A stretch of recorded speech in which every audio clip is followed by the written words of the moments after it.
All right, well, this is my second time through because for some reason the first time didn't record except for the very last 3 minutes. So we're going to make this a little quicker than we did the last time. And I'm going to rely on you folks to make sure that you read the syllabus closely.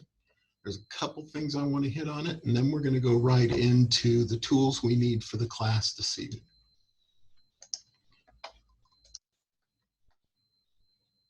All right, so we're going to get rid of that. Now, the syllabus itself is right here. Um, there's a few changes from the syllabus that I need to talk about because it's not normally what I do. Obviously, we're CIST 1300 Intro to Web Development for Section 501 over the summer of 2020. We are listed as being in room, I think, 260 from 5 p.m. to 8 p.m. on Thursday nights, but that is obviously not where we're at and what we're going to do. What we're going to do is you're going to have access to recorded lectures, and I am going to give you Q&A tutoring,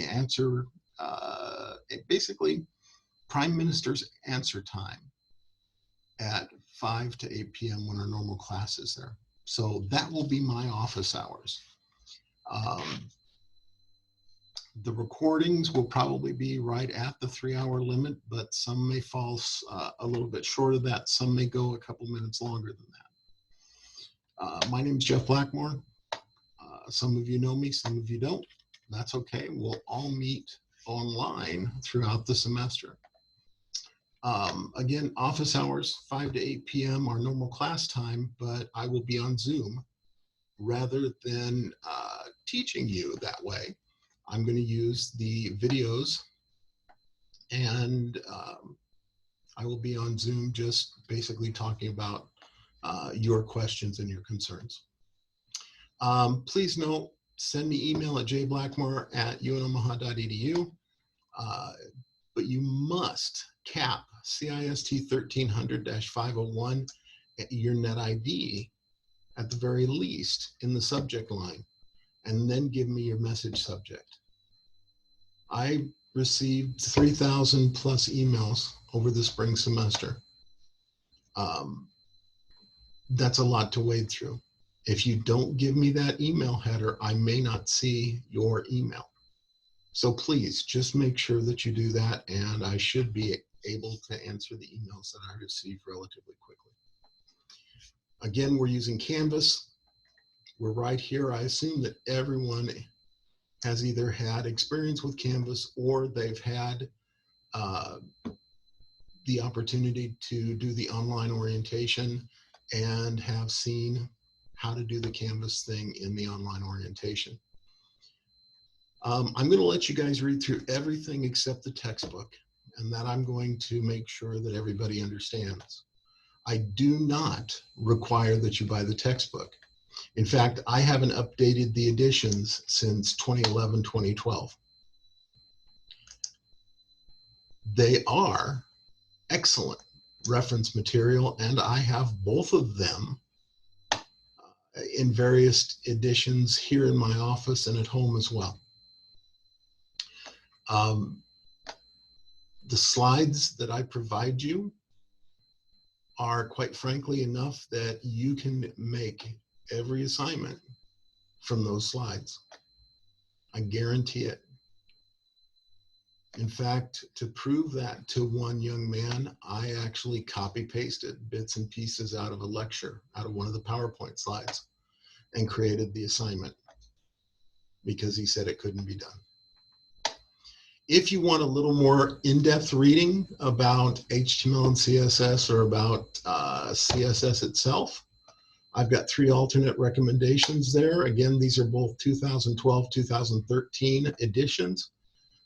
The newer ones have been updated a little bit, but there's a lot of good information in just these right here. And you could probably find all of these books online from a used bookstore, or from Amazon, or somebody like that.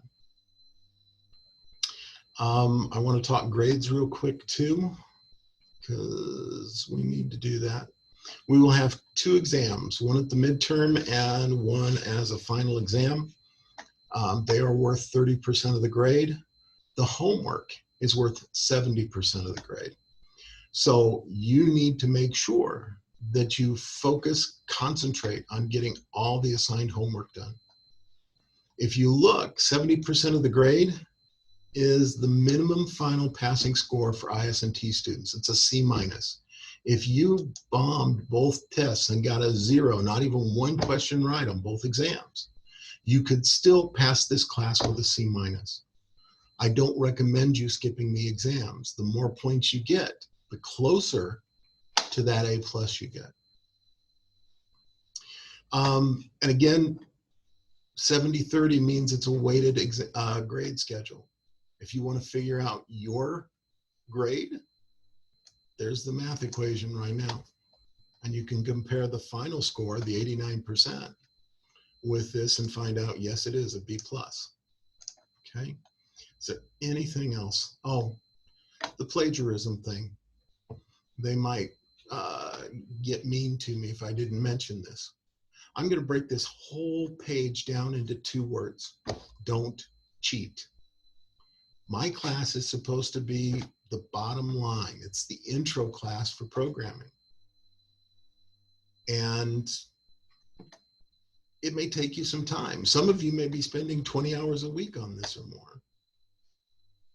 But if it turns out that this isn't your thing, maybe take another class just to make sure. But if this isn't your thing, folks, just because Uncle Eddie said that you'll make a bunch of money as a computer scientist doesn't mean that that's the right job for you. You could be a foot doctor and make a ton of money too, but if you hate the smell of feet, I wouldn't recommend that job either. So give yourself options, but make sure the option called cheating isn't one of them. Maybe explore a different major, one that doesn't require programming. But if you want to be successful in this class, if you are really sure that this is where you need to be, you're just having troubles, I'll help you as much as I can. We'll get you through the class. But it's going to take you some hard work, and you're going to have to dedicate yourself to, getting the facts and figures and the way it works in your brain.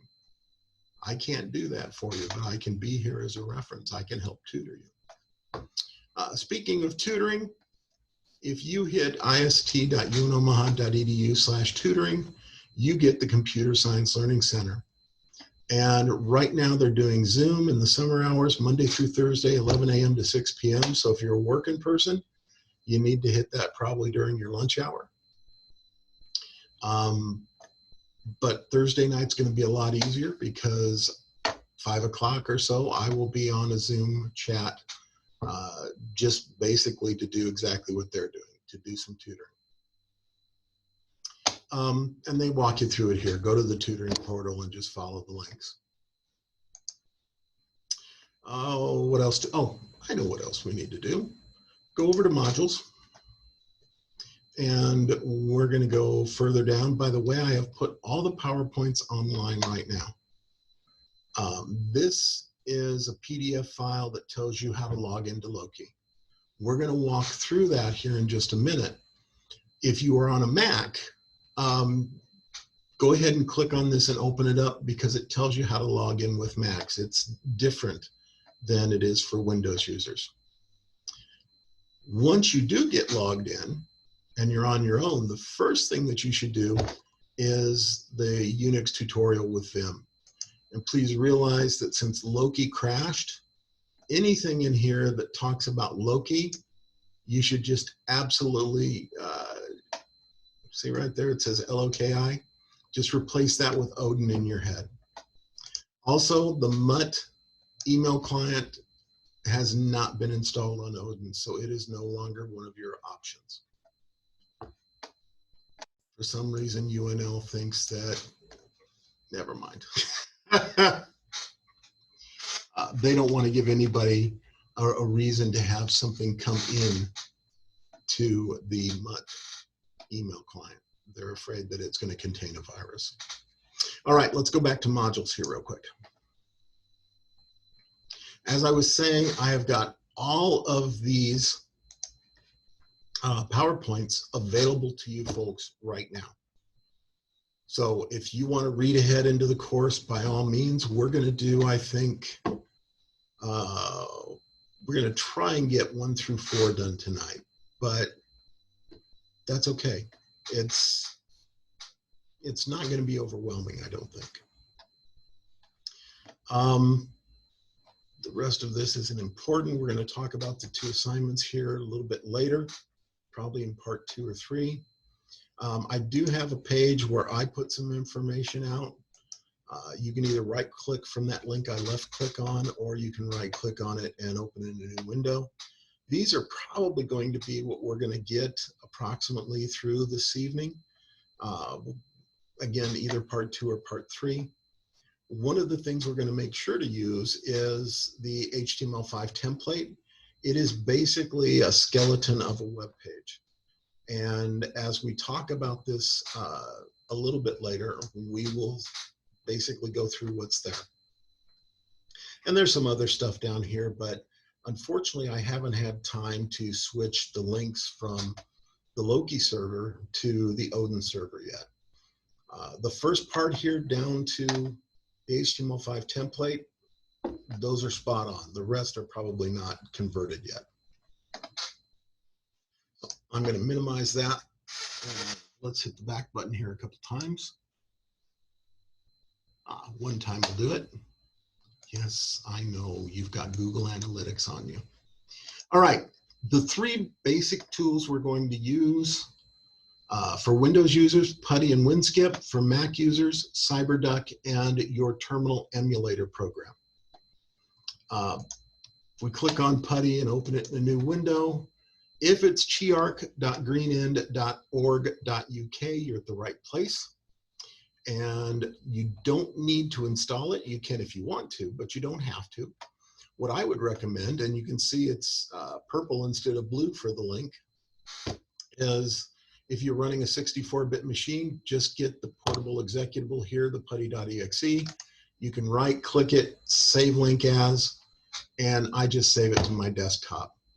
If you save it to, oh, bloody hell,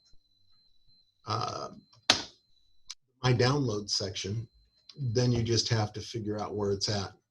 Besides, once you get it on your desktop, all you got to do is double click it and it opens up and you're ready to head in to, well, the Odin server. I'm going to make that mistake a lot this semester because I've dealt with Loki for probably 10 years. No, 16 years. That's how long it's been around. Let's get out of here. So we're going to assume now that you know how to download PuTTY.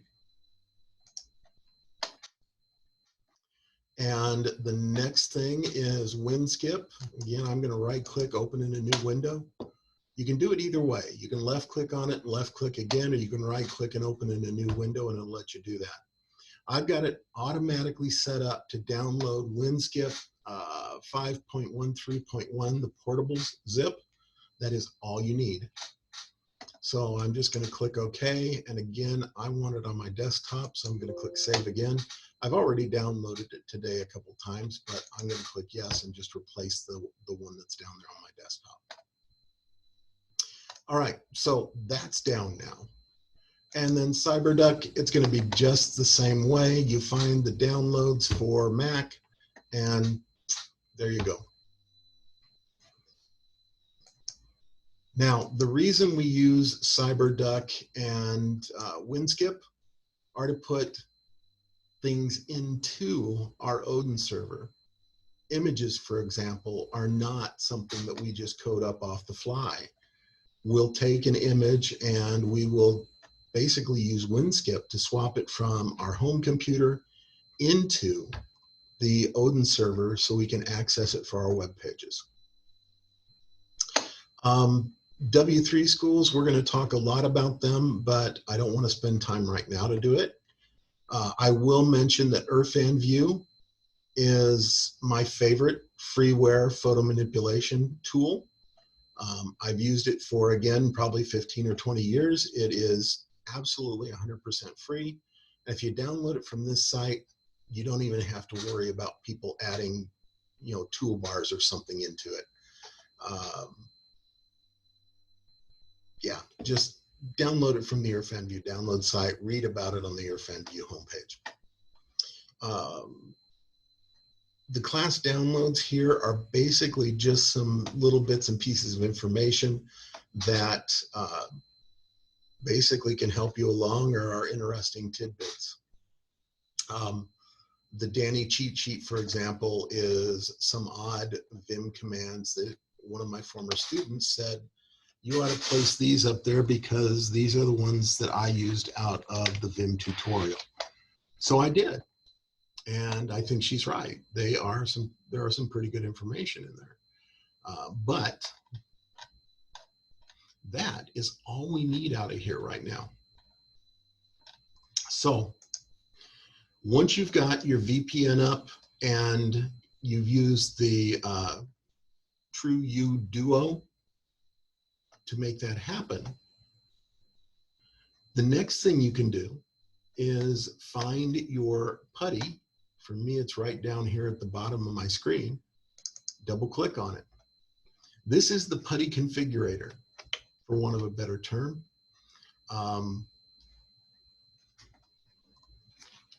You know, in all the years I've used this, I've never actually looked for a way to make the text bigger. Anyway, let's open, oh, not that. Let's do a new text document so that you can see what I'm writing here. That looks big enough. So you should memorize this basically. odin.unomaha.edu. That is our login server.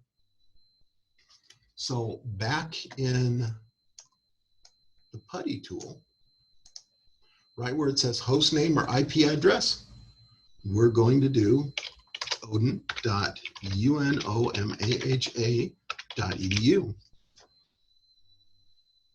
And fortunately, since this is a video, you can press pause, make sure you type it correctly, and then come back.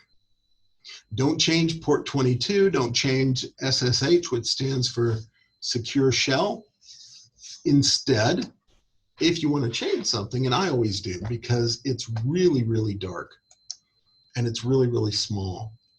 So I want to change my font. I like Lucida Console. I like the letters a little thicker. I'm going to put it at 14-point font. The average web page font with no increase or decrease of size is 16-point. And I'm going to go back to session. And I can save the information that I've got here. I've already got Odin1 and Odin2, but what I'm going to do is I'm going to overwrite Odin2. And I'm just going to click save here. And now you see I've got Odin2 there. And I can come down here, highlight it and open it, or I can double click on it and it will open. So this is what your programming window looks like in Putty. Mac users, go take a look, pause this and go take a look at how to log in for Mac users. It's that PDF that I showed you. You're going to see the same kind of thing, except you're going to use SSH. You're going to secure shell into it with a different input string. So first half of my email address, jblackmore@unomaha.edu, is my bin ID. So I'm typing that in and hitting the enter key. That will be that first part of your email address. Now, I'm not talking about, cooldude65@hotmail.com. I'm talking about your Gmail address or, any of the net ID places you fill in on the UNOmaha site. So jblackmore@unomaha.edu is my Gmail address. jblackmore is my net ID. And then I have to type my password in. And no, I'm afraid I can't type and talk at the same time anymore, at least with passwords. But that was my same password for my email and for Mavlink. So now I am technically logged in. If you noticed, and you can go back and scroll back in the video again, the green cursor did not move as I was typing in my password. It won't. There are no little balls or little X's or anything like that that shows the cursor moving. It just doesn't. That way they can't count the number of letters, spaces, characters that you've got in your password and use that as a shortcut to cutting down on some of the password cracking that someone might try and do.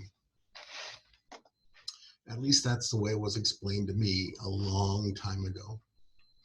Now, this is, as I said before, your programming server. And what we're going to do here is we're going to do a little practice. We're going to get hands-on with things. The first thing we need to do is we need to find out what the hell is in this directory. And the way we do that is the command ls and the flag -L. Now, please don't use the 1. Did you see the difference there? And that's the L, and that is the uppercase I. Your typing teacher may have told you they're all the same thing, but you can see right there that's untrue. One LI is certainly different. Now, if you're using an Arial font, maybe, but always remember ls list space -L gives us list all in alphabetical order. And you see I have a hell of a lot of stuff in here too. I'm a little bit of a digital pack rat. I've been around here for a long time, and there's probably 4 or 5, maybe 6 different programming languages that I've played around in here. You guys should only probably have one directory there. And that directory, LMNOP, is going to be public_HTML. And I know mine is there somewhere. I just can't see it. There it is, right there in the dark blue. Next week, I'm going to talk to you about how to get rid of the dark blue and make it a lighter color.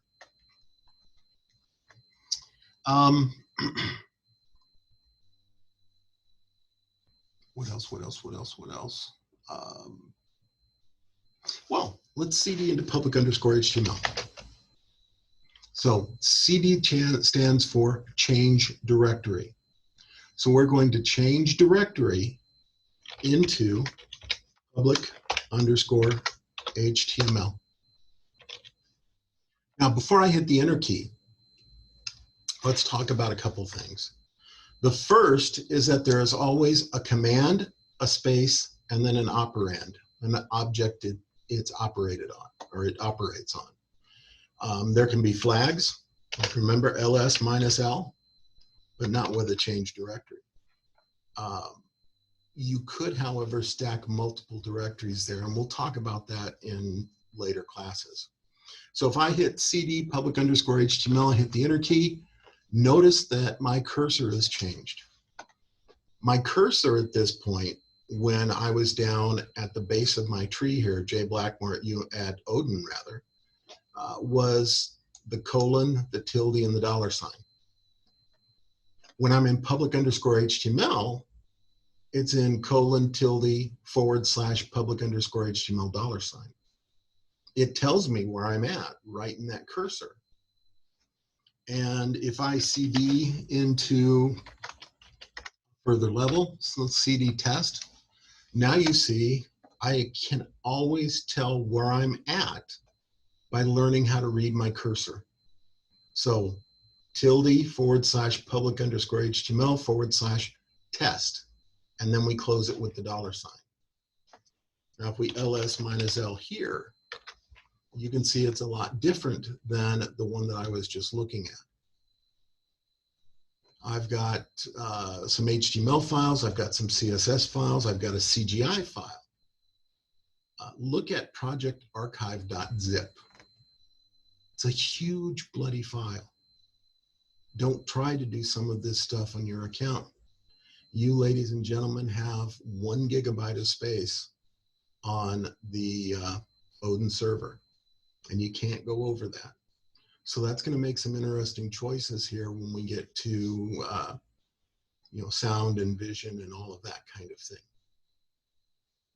Now, we used CD, change directory, to go up our tree. We were on the ground floor, basically. We were right on the ground near the trunk of the tree at J. Blackmore at Odin. Then we did CD, public_HTML. We went up, you know, to the first crook in the tree. So standing there, we decided we were going to go up another branch, CD test. Or we could write it at the same time. But we use change directory to go down the tree as well. If we want to go down one branch, use CD, period, period. CD space, dot, dot. And if I hit the enter key, then you can tell by my cursor, I'm no longer in the test directory. I'm in public_HTML. If you type PWD, that stands for print working directory. But if you look closely at it, this is tells you you're in the our programming server. That's Odin's home directory. Our home directory is our net ID, and then I'm still in public_HTML. But I can see that right here, right? So as long as you learn to understand your cursor, you should never, ever be lost, no matter how deep you are inside of the programming server here. Now, let's do one more thing real quick. If you're in a hurry, mom's coming and you're not supposed to be climbing the tree, you can jump off, right? That's the quickest way down to the ground. Might not be the smartest way all the time, but that's the quickest way to the ground. In this world, though, it doesn't hurt us to go from as high up as we climb all the way down to the ground in one fell swoop. And the way we do that is just type CD and hit the enter key. You could be 8 directories into that tree. CD and the enter key will take you all the way back down. So those two things are pretty good to, you know, kind of stick in the back of your memory cells. All of this will be covered in depth in that Unix tutorial that I showed you guys in the PowerPoints on Canvas. Let's get back up into public_HTML.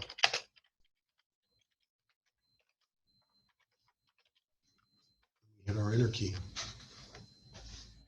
Now, what I'd want you to do is press pause here and go open that silly website that I showed you that's mine. And it is, I'll tell you right now, it's not a good website, but it exists to do exactly what I want it to do. And I've got 3, shows you I've tried to do this video 3 times because there's 3 copies of it open. What I want you to do is go down here, right click, save link as, and just put it on your desktop. It says template.txt. It already exists on mine, that's fine. I know exactly what's going on, so I'm going to override it. Minimize this. Now, I've been working from my home on an older laptop with a very small screen. So I'm going to have to take a minute here. Ah, there it is, to find out where template.txt is. That looks pretty awful. Wow, it really looks awful. But it won't look awful once we do what we need to do with WinSkip. So this is the WinSkip interface. We want to keep it at secure file transfer protocol. Remember port 22 from the PuTTY tool. Mac users, you'll need to go through this with your CyberDuck software. So what we're going to do here is our host name is not Iden, Odin.unomaha. See, I told you needed to remember it. UNO, wow.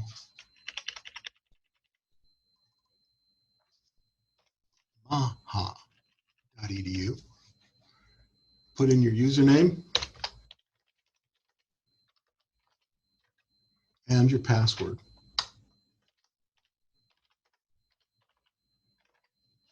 Now, if you want to, you can save this. You don't have to pick a folder, but as long as it's on your own homepage or your own, your own homepage. Wow. As long as it's on your own computer, you can save it as long as nobody else, has access to your machine. So click OK. And there I've got Jay Blackmore at odin.unomaha.edu. I could have changed the title of it there, but it's just as easy to leave it as it is. I'm going to click log in, or you can double click on that.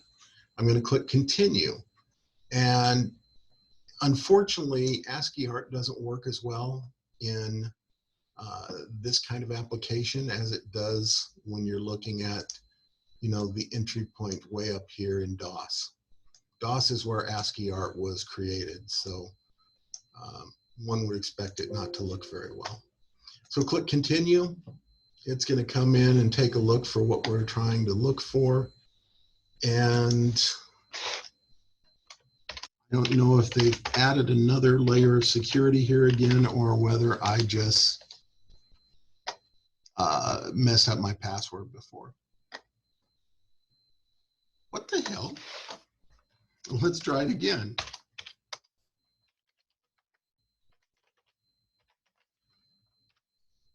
There we go.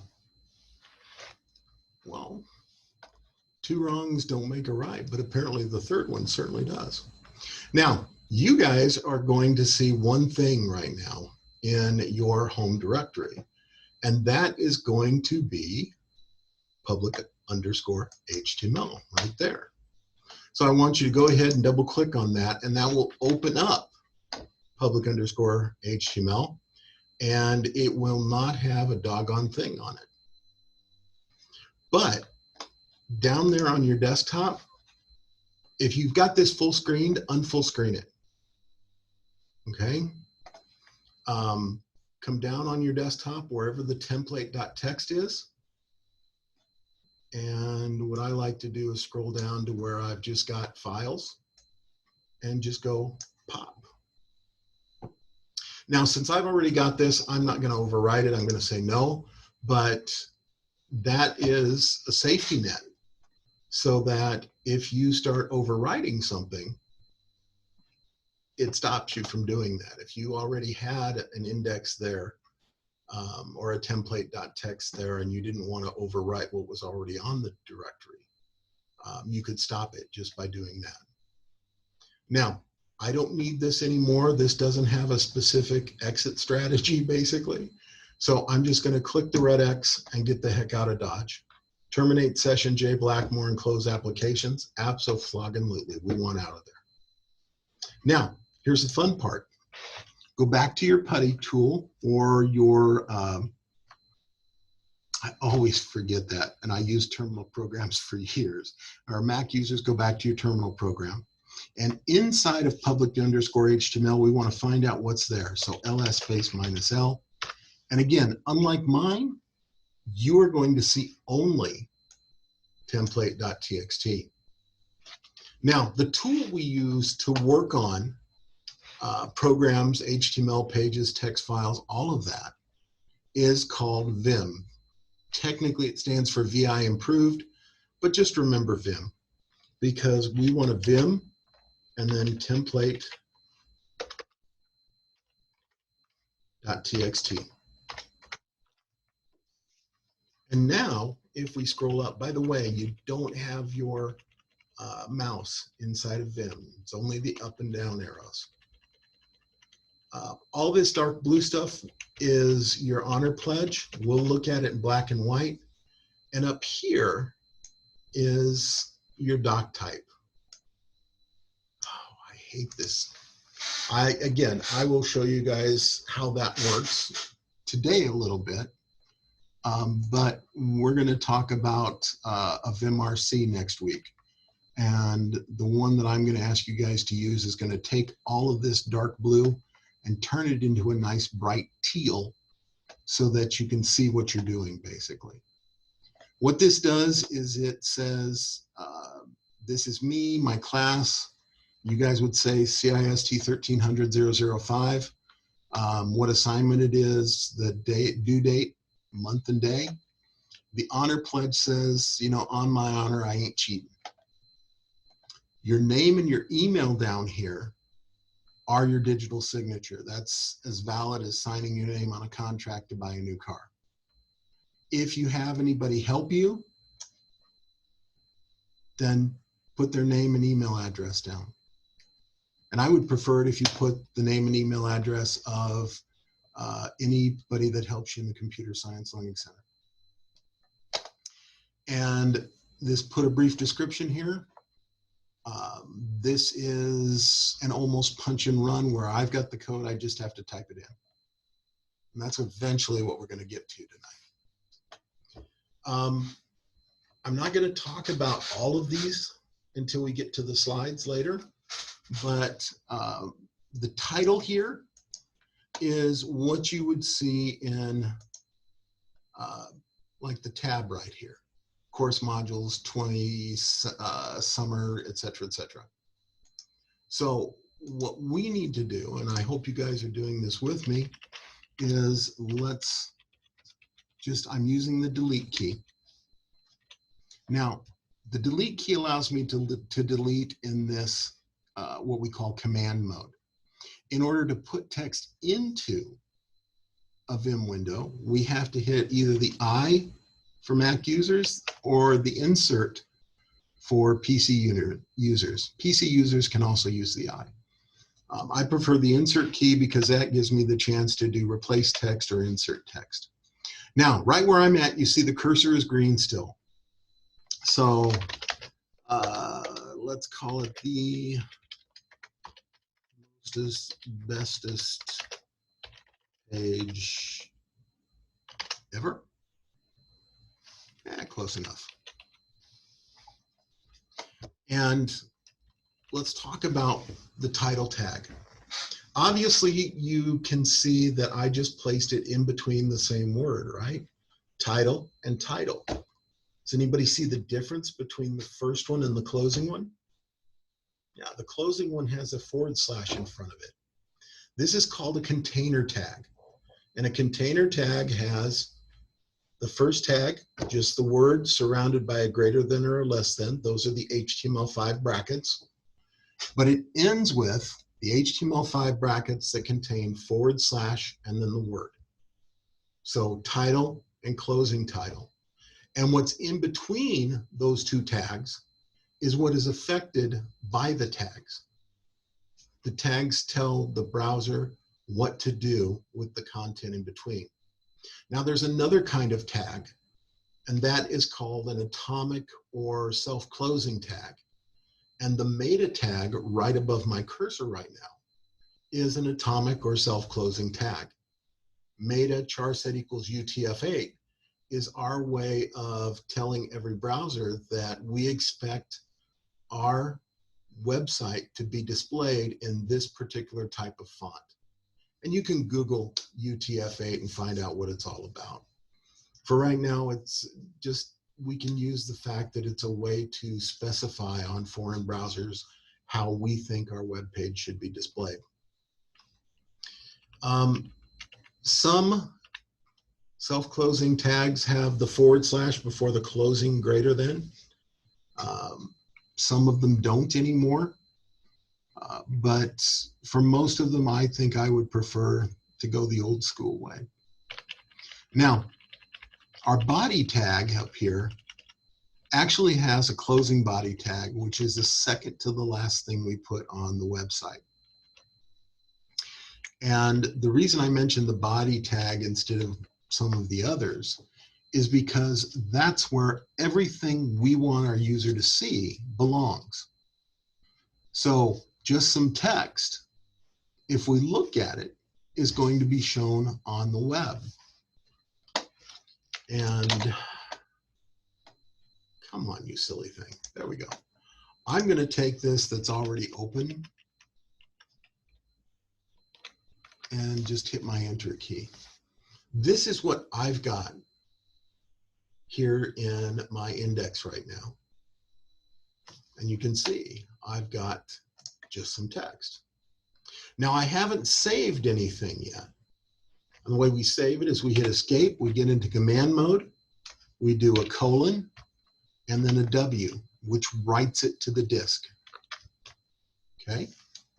But now if I come out here and hit the refresh, that's interesting. Where am I at? Oh, you know what I'm in? Yeah. Let me get back out here.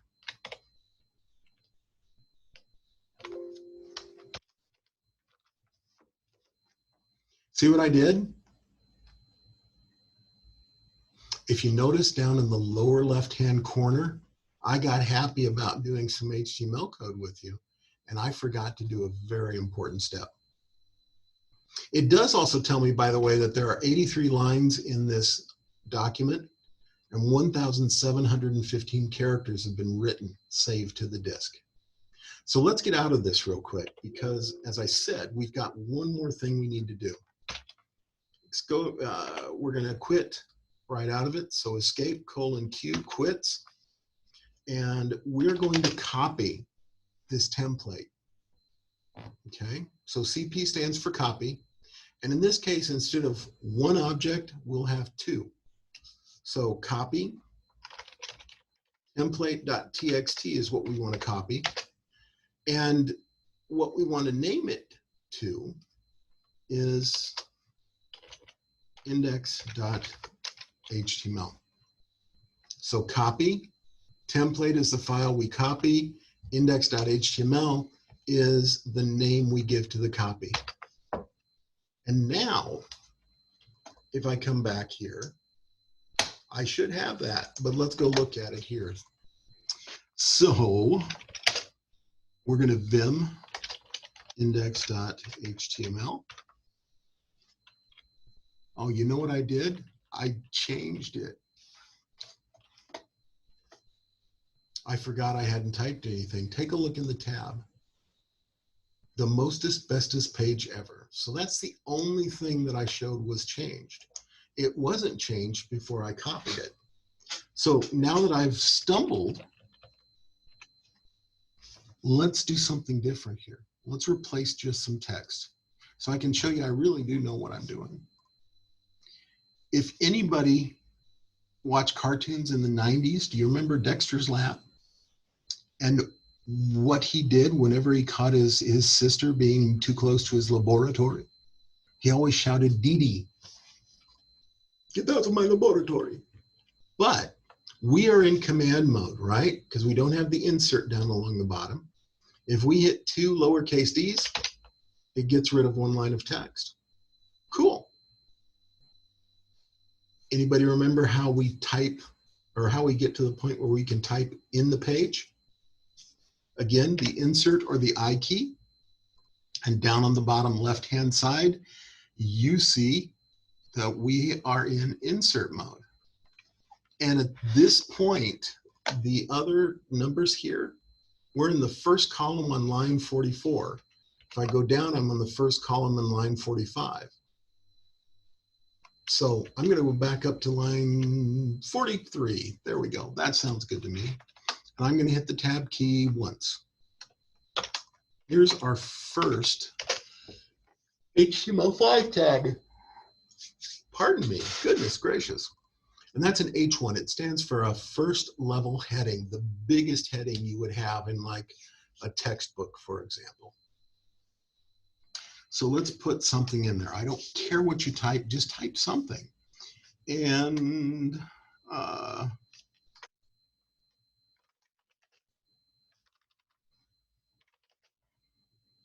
the page with the mostest. And no, for those of you that are international students, mostest is not an English word. It's kind of a bastardization of an English word. And we're going to close that because H1 is a container tag. Whoops. Notice how the H1 that we open with is yellow in text, but the ending one is not. Can you see what's missing? Yeah, it's the number 1. So put your green cursor right there on the greater than and hit the 1. And now both of those are correct. We've got an opening and a closing, and what we've saved is, whoops,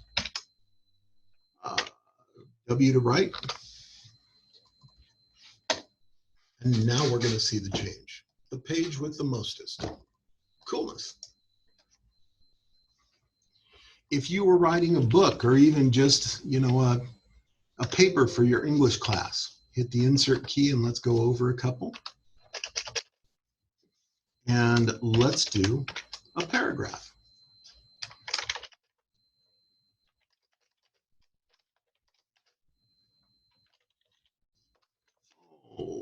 Mainly in the plain, but C19's a pain. Wow.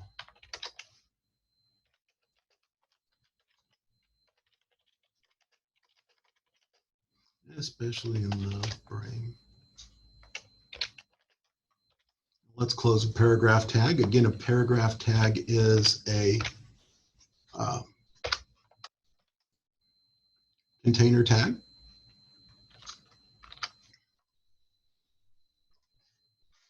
So let's hit escape,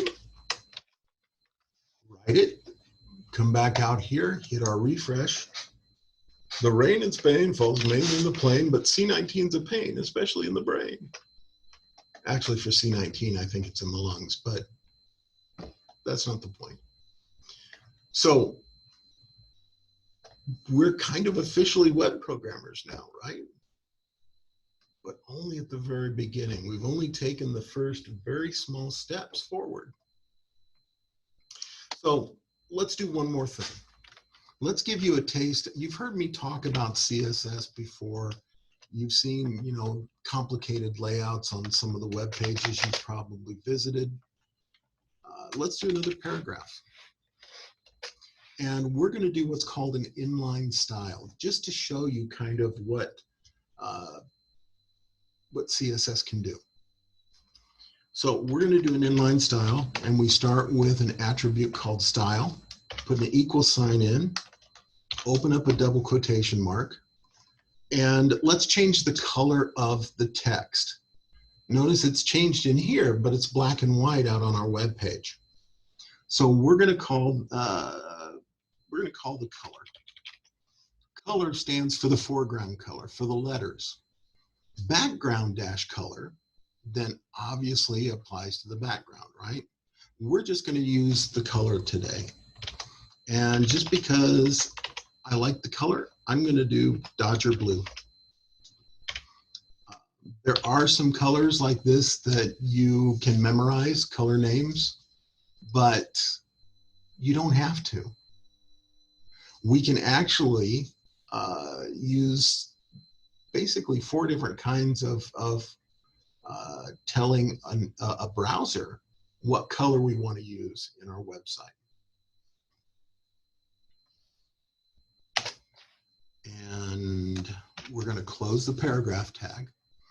An inline style is done in the opening paragraph of the opening tag, rather, excuse me, of the paragraph or the H1 or anything else out there.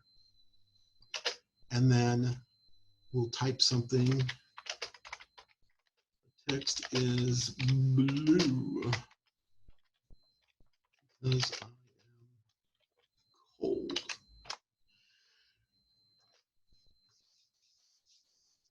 Now, remember that paragraph tags are container tags, so we have to make sure we close it. If we left that open, that style would go straight down through the rest of the page, and that's generally not something we want to do.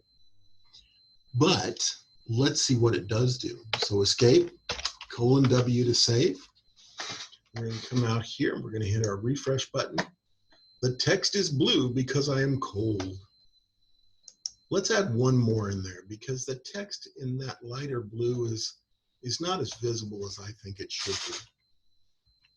So we're going to come back up here, get ourselves on that ending double quote, put in here, and let's say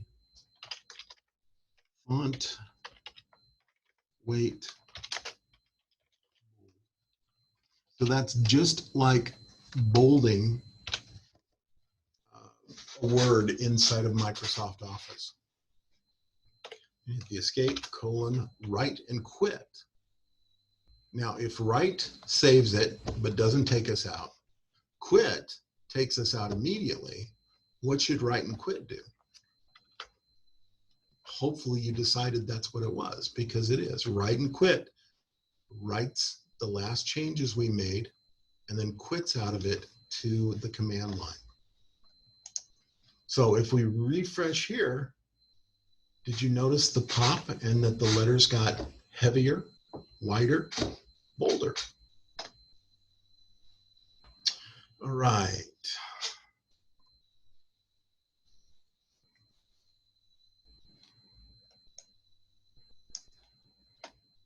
I'm going to figure out how to put how much time we've been on in this bloody thing so I don't have to keep track of the clock. But I think that what we need to do right now is we're going to close this up, and then we're going to open up the 3 sets of slides that I want to go through with you. And that'll probably be it, at least for the first time.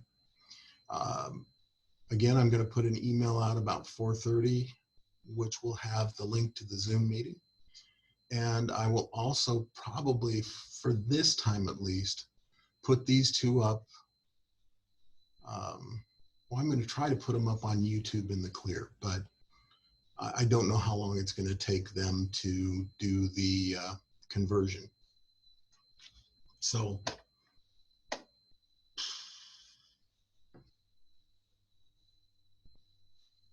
yeah, I'm sorry. I was thinking for a minute if there's anything else I needed to do, and I just don't think there is.